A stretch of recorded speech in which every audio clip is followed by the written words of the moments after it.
Es gibt eine bestimmte Art von Beziehung, die dich auslaugt, ohne je laut zu werden. Sie beginnt oft warm, aufmerksam, fast wachsam und verwandelt sich dann in dieses merkwürdige Dazwischen. Zu viel, um zu gehen, zu wenig, um wirklich anzukommen. Du kennst diese Menschen. Sie tauchen auf, wenn sie Halt brauchen und verschwinden, sobald du Halt brauchst.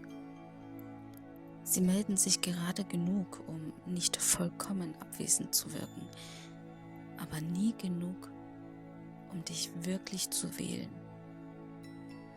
Und irgendwann sitzt du da und fragst dich, ob du zu ungeduldig bist, zu emotional, zu tief, zu irgendwas. Doch die Wahrheit sieht anders aus. Du wartest nicht zu viel, sie geben zu wenig. Das Problem ist nicht deine Sehnsucht, sondern ihre Unentschlossenheit.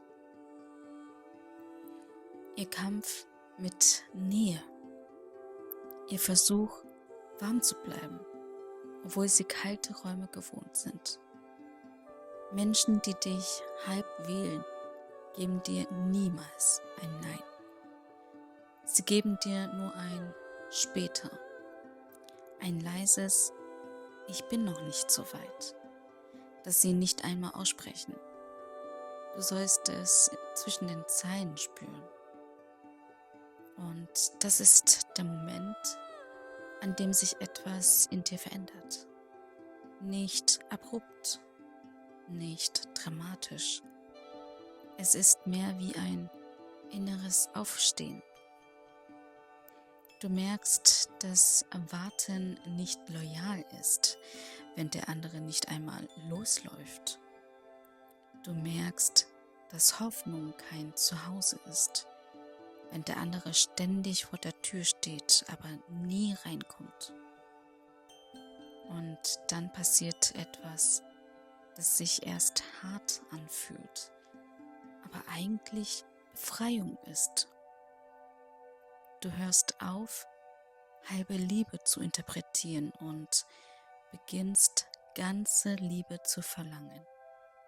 Nicht als Forderung, nicht als Druck, sondern als Konsequenz von Selbstachtung.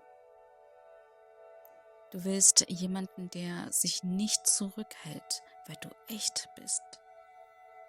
Du willst jemanden, der sich nicht erschreckt, wenn etwas Tiefe im Raum steht. Du willst jemanden, für den Ankommen kein Risiko ist, sondern Entscheidung. Und du weißt inzwischen, wer dich ganz will, kommt ganz. Wer bleibt, bleibt freiwillig.